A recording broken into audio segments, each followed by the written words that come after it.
Audio Jungle.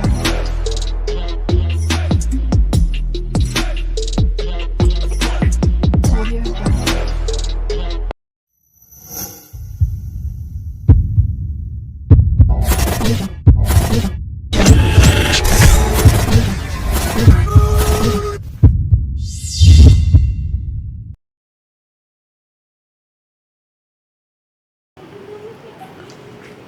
Assalamualaikum warahmatullahi wabarakatuh.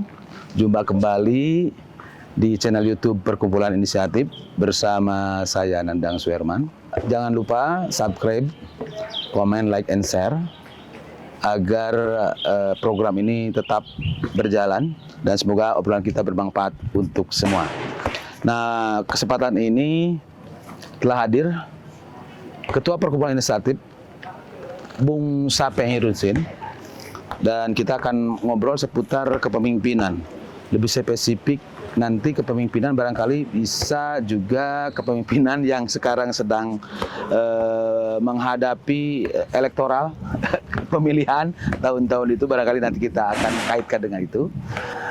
Tapi sebelumnya kepemimpinan yang mau kita bincangkan sebagai pemanasan, kepemimpinan dari perspektif ini aja, anggaran ya. Anggaran atau kepemimpinan menjadi tools dalam mendorong anggaran yang berpihak kepada rakyat, kepada publik ya, untuk peningkatan layanan publik. Selamat datang Bung PI di podcast ini. Apa kabar? Alhamdulillah baik, Pak Nandang. Oke, nah Pak Sapeng Hirudin ini Ketua Perkumpulan Inisiatif. Dan beliau backgroundnya sih seorang planolog, jadi kalau bicara tentang penataan kawasan, perencanaan sudah sangat molotok lah ya gitu. Dan di kita itu sekarang diajak ngobrol tentang anggaran sebagai salah satu tools untuk mengukur barangkali nanti masalah kepemimpinan ini. Nah, Pak PI, kita diawali dengan pertanyaan ini. Kan sekarang ini pemerintahan di kita atau suasana di kita itu konon katanya suasananya suasana yang seperti banyak situasi yang kurang menentu. Apakah itu juga terkait dengan itu ya? Terkait dengan gaya-gaya kepemimpinan yang sekarang diterapkan atau seperti apa menurut Pak PI? Ya, ini kan kombinasi ya, Pak Nandang. Kombinasi antara cerminan personal seorang pemimpin juga berkelindan dengan sistem yang dijalankan. Jadi kalau kita bicara kepemimpinan itu kan satu sistem ya. Satu sistem, kita bicara soal norma, soal value, soal ajaran, soal arah gitu ya. Sampai kemudian pada pilihan rute atau pilihan jalan dari yang kita untuk apa? Untuk mencapai tujuan bersamanya itu. Tujuan dalam bernegara. Dan pemimpin di situ bisa diletakkan kalau diumpamakan seperti nakhoda ya, atau ya pemimpin itu kalau dalam sebuah kapal yang sedang berlayar di lautan gitu. Pemimpin itu ya bisa dikatakan seperti itu ya, sebagai nakhoda dan juga memandu, mengorkestrasi gitu ya, untuk memastikan bahwa kita ini sebagai komponen bangsa ini bertindak secara kolektif gitu ya, dan bergotong royong tujuan yang sama ya, untuk mencapai tujuan tadi itu. Apa tujuannya ya, kalau dalam konteks berbangsa bernegara, kita jelas kita punya konstitusi ya, kita punya udah eksplisit lah itu di 45. Di bukan 5 Undang-Undang Dasar 45 itu apa tujuan kita, mulai dari melindungi segenap bangsa, memajukan kesejahteraan umum, mencerdaskan kehidupan bangsa, dan mewujudkan kehidupan masyarakat yang adil dan makmur, dan ya, itu jelas tuh tujuannya. Sangat ideal sekali ya. Iya. Sangat ideal sekali, dan jelas arahnya bawa ke situ. Dan pemimpin sangat berperan. Sangat berperan karena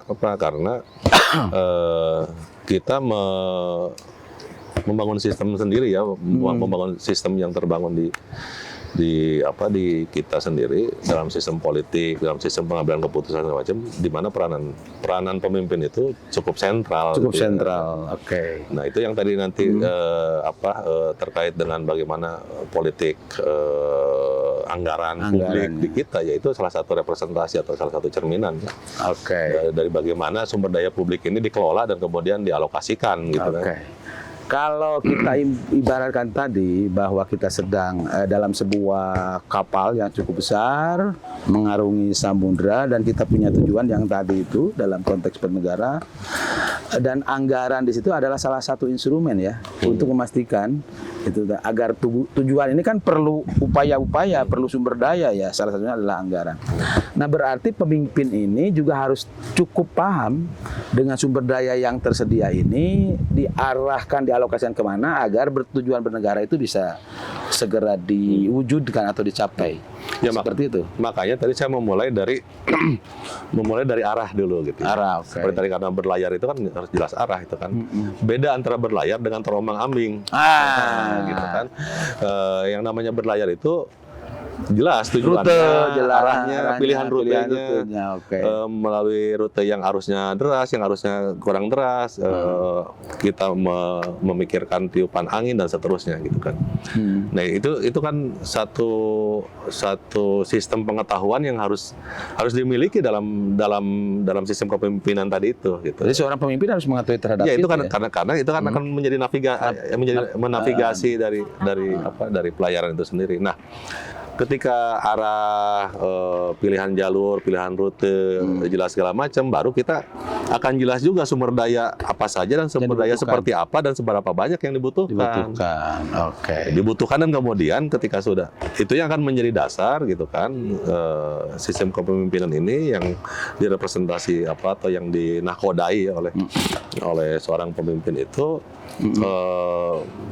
mengatur strategi, memobilisasi dan mengkonsolidasi sumber daya itu kan, gitu kan.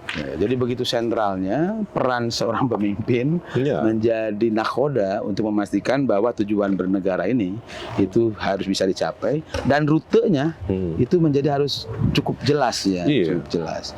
Nah dalam konteks kita bernegara hari ini, dalam konteks pemimpinan, apakah peran-peran pemimpin yang sekarang yang existing itu sudah melakukan hal itu nggak menurut ukuran-ukuran? Ya dalam kadar tertentu ya, kadar tertentu sebenarnya mulai kepala daerah, kepala negara, ya presiden, gubernur, bupati, sampai ke level yang paling kepala bawah desa gitu ya seterusnya. Saya sih punya masih punya keyakinan lah. Dengan kadar tertentu mereka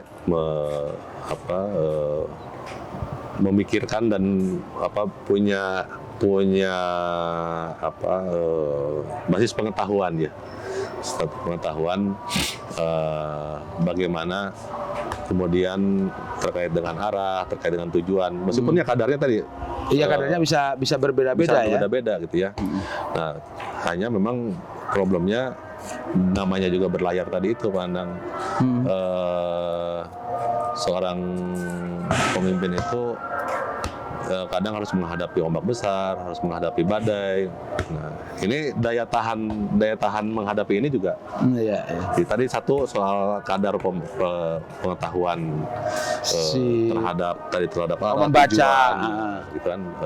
Yang kedua itu adalah setelah jadi kan si pengetahuan ini menjadi motif gitu ya, dari si pemimpin itu kemudian akan mengelola dan memimpin pelayaran perjalanan ini dengan seperti apa gitu kan. Ini penting gitu ya, karena semakin rendah kadarnya, ya akan semakin tadi saya bilang bukan berlayar, ya akan tidak karu-karuan, ya kan terombang-ambing aja gitu kan, seperti berlayar di lautan tapi ya nggak kemana-mana juga. Apakah dengan yang tadi ya kepemimpinan yang ideal dengan berbagai itu yang harus dia ada di situ dengan sistem yang sekarang sedang terjadi, ada nggak kelembagaan atau apalah namanya gitu yang bisa memproduksi seorang pemimpin yang sangat ideal itu? Ya kan gini, kalau bicara pelembagaan ya, atau bicara pemimpin dan pelembagaan,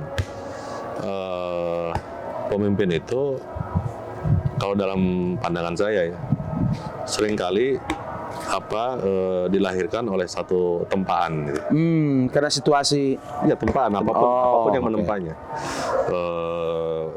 perjalanan hidupnya, pergaulannya, dalam dia berinteraksi segala macam. Dia harus menghadapi atau mengalami tempaan-tempaan itu. Nah sekarang bagaimana tempaan-tempaan itu diinstitutionalize gitu ya, lembagakan gitu ya, memungkinkan bahwa ada satu proses kaderisasi lah dalam bilang, kaderisasi menghasilkan pemimpin yang memungkinkan ada proses-proses penempaan. Penempaan itu mulai dari tadi, penempaan dari pengetahuan, penempaan kesadarannya, penempaan moralitasnya sampai kepada tingkah lakunya gitu ya, atau akhlaknya lah kalau itu kan semua di tempat tuh, ada pengujian. Nah, menurut saya itu sangat memungkinkan di sistem sosial yang terbangun hari itu bisa melahirkan itu. Nah di kita kan ada istilah gini yang disebut dengan pemimpin kultural, nah dari pemimpin formal gitu. Berarti rute cara untuk mendapatkan atau rute untuk melahirkan seorang pemimpin kultural dan pemimpin formal pun bisa menjadi atau bisa memadukan itu dia. Ya sebenarnya sistem sosial yang ada di kita. Sebenarnya kan pertukaran itu cuma ini aja ya. Sesuatu yang formal itu kan berada dalam satu konteks kultur, dalam satu ekosistem. Dia jelas tidak terlepas dari situ gitu kan. Jadi pemimpin yang formal itu sebenarnya berada dalam satu ekosistem, gitu ya, satu ekosistem kehidupan yang di situ banyak yang disebut tadi pemimpin kultural itu gitu ya. Sekarang seorang kepala desa gitu di desanya, ya dia tidak terlepas dari orang-orang yang punya daya pengaruh kuat gitu ya, baik mempengaruhi pikiran, mempengaruhi orang bertindak, mempengaruhi bagaimana sumber daya digerakkan gitu kan. Itu kan bukan hanya kepala desa.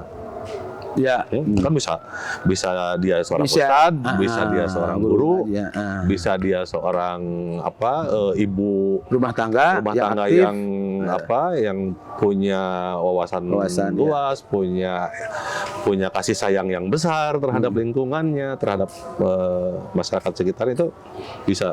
Nah, si kepala desa berada dalam ekosistem itu. Jadi sebenarnya itu dalam satu kesatuan kehidupan itu ya, Pak Nanda. Nah, problemnya adalah si pemimpin formal ini dia punya satu kuasa yang lebih lah gitu ya, secara formal itu tadi itu. Dia punya wewenang real. Secara formal itu mengatur sumber daya publik itu diurus dan juga dialokasikan. Di kita kan lebih disederhanakan bahwa pemimpin formal itu pemimpin yang menduduki di jabatan-jabatan formal. Ya di situ ya. Yang di situ tentunya jabatan melekat dengan wewenang yang dia ada dan mengelola yang tadi wewenang dan juga ada pengelolaan sumber daya publiknya. Sementara pemimpin yang disebut kultural, dia lebih banyak barangkali gitu ya. Kalau bukan barangkali, faktualnya di kita ya. Yang disebut pemimpin kultural ya kesepakatan publik saja karena tadi faktor-faktor harismatiknya, pengetahuannya tertentu, tetapi dia tidak diformalkan dan tidak mengikat. Dia mengikat di komunitasnya barangkali. Tetapi dia punya daya pengaruh, dia punya daya ikat, gitu kan. Tapi dia ginilah. Dia mereka seringkali juga bergerak pada wilayah-wilayah yang disebut dengan norma dan etik. Dan dia lebih banyak di wilayah-wilayah itu. Kita bergeser karena kita dalam bernegara dan tujuan bernegara adalah untuk kesejahteraan. Adalah salah satu instrumen kesejahteraan itu adalah diantaranya sumber daya dan sumber daya itu adalah anggaran. Idealnya seorang pemimpin dalam menggunakan sumber daya khusus anggaran dalam kepemimpinan formal berarti ya kalau dalam itu seperti apa sih sebetulnya menurut Bung Pei itu? Ya dalam konteks politik dan kebijakan anggaran publik ya, kan anggaran itu bisa dibilang ujung tuh. Ujung ya. Ujung gitu kan, bagaimana sumber daya direncanakan dan dialokasikan. Tapi yang sebelum itu yang tidak kalah pentingnya sebelum itu ditarik adalah justru kan gagasan-gagasannya. Gagasan-gagasan sendiri yang kemudian diterjemahkanlah ke dalam kemudian strategi, program gitu dan kegiatan-kegiatan apa tuh yang akan dilakukan untuk mencapai tujuan itu. Itu bagian penting yang menurut saya sangat krusial nih, seorang pemimpin justru punya peranan tadi di situ. Bukan hanya Karena anggaran itu sebenarnya merefleksikan ini. Untuk membiayai yang ini. Membiayai ini. Bukan ini ke utara, yang ini ke selatan. Nah, menurut Bung P, praktik hari ini apakah apa yang seperti yang belakangan juga atau memang sudah ideal gitu ya dengan yang ya secara normatif dari prosedur perencanaan pembangunan dan penganggaran itu secara normatif sudah begitu ya. Ya. Tapi kan pada prakteknya gitu kan tidak jarang atau bahkan umumnya gitu kan program, kegiatan dan seterusnya itu gitu kan disusun gitu untuk apa? Sebenarnya untuk sudah ada ancuran atau sudah ada ancar-ancar di anggaran yang diincarnya nih gitu kan. Oh ini diarahkan kemana, yang kemudian tidak cukup objektif lagi. Misalkan gini lah, Pak Nandang punya punya tanah sekian hektar di Jatinangor segala macam. Itu mau rasional tidak rasional segala macam, Pak Nandang sebagai bisa mengarahkan program dan kegiatan untuk ke sana gitu kan. Meskipun tidak ada urgensi, tidak ada kemendesakan. Iya, tidak ada kemendesakan, tidak ada importansi, tidak ada kepenting suatu yang penting di sana. Tapi karena saya sebagai pemimpin punya wewenang itu, jadi itu bisa kegiatan itu bisa disusun seperti itu tuh, gitu, mengikuti tadi. Bagaimana itu peran publik di situ kalau terjadi yang seperti ini? Disitulah kemudian sebenarnya kepemimpinan itu bekerja, sistem kepemimpinan itu. Jadi sistem kepemimpinan itu dalam public domain ya, dalam ruang publik itu bukan hanya tadi berada di individu pemimpin formalnya, tapi justru yang lebih penting di kontrol publik. Kontrol publik. Ini harus menjadi sistem ya, ekosistem. Karena ada kita udah tahu lah ya, banyak adagium bahwa kekuasaan itu cenderung korup gitu kan, cenderung orang yang berkuasa cenderung berselingkuh, bukan berselingkuh dengan lawan jenisnya gitu, tapi berselingkuh dengan kekuasaannya gitu ya, dari mandat yang semestinya dia pegang teguh gitu. Nah, ini yang seringkali rada ini juga masih mungkin perlu ada pencerahan di Bapak. Kan di kita ada yang aparatus yang bisa menjalankan day to day terhadap kebijakan yang ditelurkan oleh seorang pemimpin, termasuk menjalankan itu. Di kita ada aparatus sipil negara (ASN). Dan sering juga mereka itu disebut pemimpin di levelnya, di komunitasnya gitu. Nah, bagaimana pengaruh pemimpin yang tadi, pemimpin yang melalui, kan di kita sistem elektoral nih melahirkan itu dengan keberadaan ini, apakah baik-baik saja atau saling mengisi atau seperti apa dalam kehidupan praktis pemerintahan hari ini? Nah, itu yang saya bilang tadi, ini persoalan kapasitas atau kemampuan seorang pemimpin mengorkestrasi ya. Oke. Sebagaimana orkestra itu kan ASN itu ya, aparatus itu gitu ya, dia kan ada yang main biola, ada yang main bass, ada yang main gitar, ada yang main drum dan seterusnya. Dan kita publik sebagai penerima manfaatnya atau penontonnya, tapi penonton bukan pasif ya? Iya, kita bisa bagian dari orkestrasi. Nah, seorang pemimpin mestinya kan mengorkestrasi nih. Punya tanggung jawab apa, menghasilkan nada apa, Supaya harmoninya tetap terbangun. supaya menghasilkan harmoni. Panduannya.